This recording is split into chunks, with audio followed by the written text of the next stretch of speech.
Welcome back to my YouTube channel सकलोके मोर चैनलলৈ स्वागतम जनाइছো।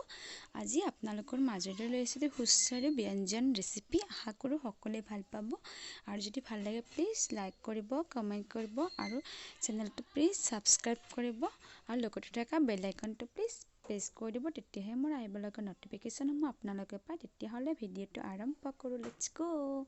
ইয়াৰ কাৰণে লৈছো মই নৰসিংহ পাত কেইখিলামান, ধনিয়া পাত কেইখিলামান, এইখিনি ধুনীয়াকৈ ধুই লৈছো আৰু লৈছো ভেদাইলতা পাত কেইটামান। ইয়া এইকেইটা ধুনীয়াকৈ ধুই লৈছো আৰু লৈছো মই ডাঙৰ মানিমুনি পাত কেইটামান আৰু লৈছো মই সৰু মানিমুনি পাত কেইটামান। এইখিনি ধুনীয়াকৈ চাফা কৰি লৈছো আৰু মই ইয়াৰ কাৰণে এটা ডাঙৰ সাইজৰ আলু বইল কৰি মই পিটিকি লৈছো। ইয়া আৰু ইয়াৰ কাৰণে মই আদা, নহৰু আৰু জলকীয়া আৰু পিয়াজ এইখিনি মই কাটি লৈছো। ইয়া আৰু মই এইখিনি ৰৌ মাছেৰে বনাম। এইখিনি মই মাছখিনি ধুনীয়াকৈ ফ্ৰাই কৰি লৈছো আগতে। ইয়া আৰু লৈছো ইয়াৰ কাৰণে জিৰা গুড়ি পাউডাৰ, ধনিয়া গুড়ি পাউডাৰ মিক্স কৰি ইয়া সোৱাদ অনুসৰি দিম।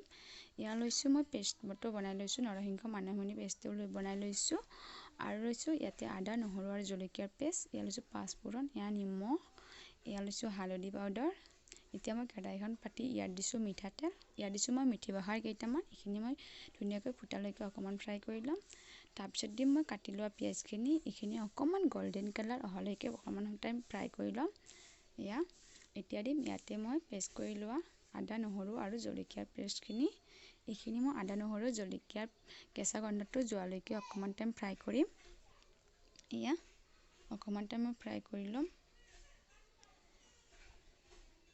ইয়া এতিয়া দিম মই ইয়াতে সোৱাদ অনুসৰি নিমখ, মই দিছো 2 টিস্পুন, সৰু চামুচে নিমখ দিছো আৰু দিম হালধি পাউডাৰ 1 টিস্পুন। ইয়াত দিছো মই হালধি পাউডাৰ 1 টিস্পুন। ইয়াত দিছো ধনিয়া আৰু জিৰা গুড়ি 1 টিস্পুন।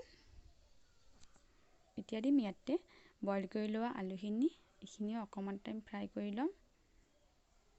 ইয়া এতিয়া দিম ইয়াতে মানিমুনি, নৰসিংহৰ পেষ্টটো লম, দি দিছো ইয়াতে।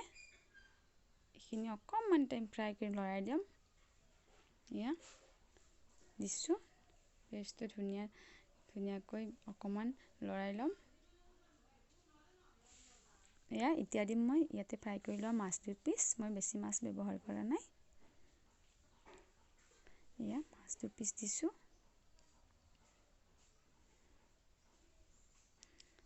এতিয়া মই ইয়াতে গৰম পানী এড কৰিম। ইয়া মই গৰম পানী এড কৰিছো ইয়াতে। ইয়া দেখিছেনে কিমান ধুনীয়া হৈছে। এইটো বহুত হেলদি ৰেচিপি হয়, আপোনালোকেও বনাই খাবচোন। আৰু যদি ভিডিঅটো চাই ভাল লাগে প্লিজ লাইক কৰিব, কমেন্ট কৰিব আৰু চেনেলটো সাবস্ক্ৰাইব কৰিব আৰু নতুনকৈ আহকলে প্লিজ চেনেলটো মোৰ সাবস্ক্ৰাইব কৰি দিব। তেতিয়াহলে ভিডিঅটো এতিয়ালৈ শেষ কৰো। Bye bye.